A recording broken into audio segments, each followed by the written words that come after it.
Yeah. So a test statistic is used in a hypothesis test when you're deciding to support or reject a null hypothesis.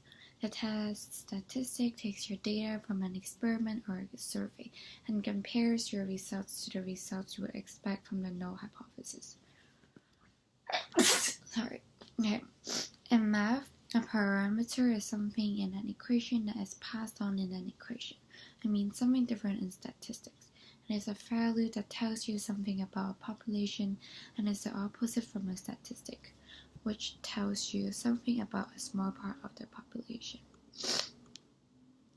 The null hypothesis is generally denoted as H0. It states the exact opposite of what an investigator or an experimenter predicts or expects. It basically defines the statement which states that there is no exact or actual relationship between the variables. The alternative hypothesis is generally denoted as HA. It makes a statement that suggests or advises a potential result or an outcome that an investigator or the researcher may expect. Okay, and the question is, when we are testing a hypothesis, what would be strong evidence against the null hypothesis? And the answer is obtaining data that shows a very small p-value in comparison to the standard of a level. It is usually going to be 0.05. So some examples are, suppose I obtain a p-value that is 0.068, and the question is this significant at 10% level, which is 0.1? It's going to be yes. And if it's 0.05, it's going to be no. And if it's 0.01, it is also going to be no. Okay. Next, a type 1 error is when we reject the null hypothesis, when the null hypothesis is in fact true. And a type 2 error is when we fail to reject the null hypothesis, when the null hypothesis is in fact false.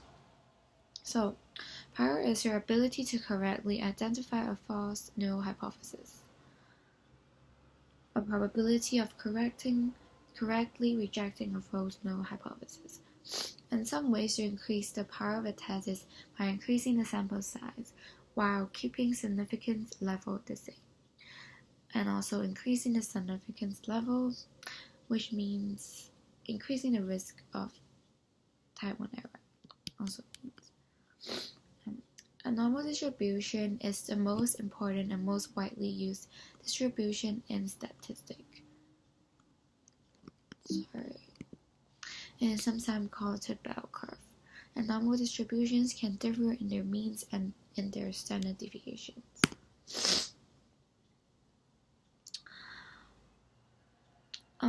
So they are likely to be symmetric, with relatively more values in the center of the distribution and relatively fewer in the tail.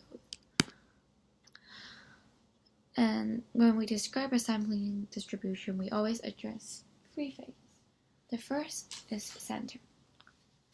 The second is the spread, which is the standard deviation. And the third is the shape. If the sample size is greater than 30, we can say it is approximately normal. And if the sample size is less than 30, we can only say it's approximately normal as long as there are no outliers or strong skewness in the sample data.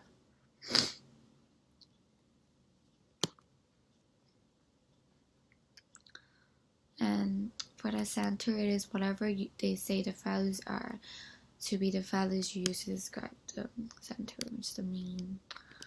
Okay. And z-score. Simply put, a z-score is a number of standard deviation from the mean a data point is, but more technically it is a measure of how many standard deviations below or above the population mean a raw score is. A z-score is also known as standard score, and it can be placed on a normal distribution curve. For example, if you say you have a test score of 190, the test has a mean of 150 and a standard deviation of 25.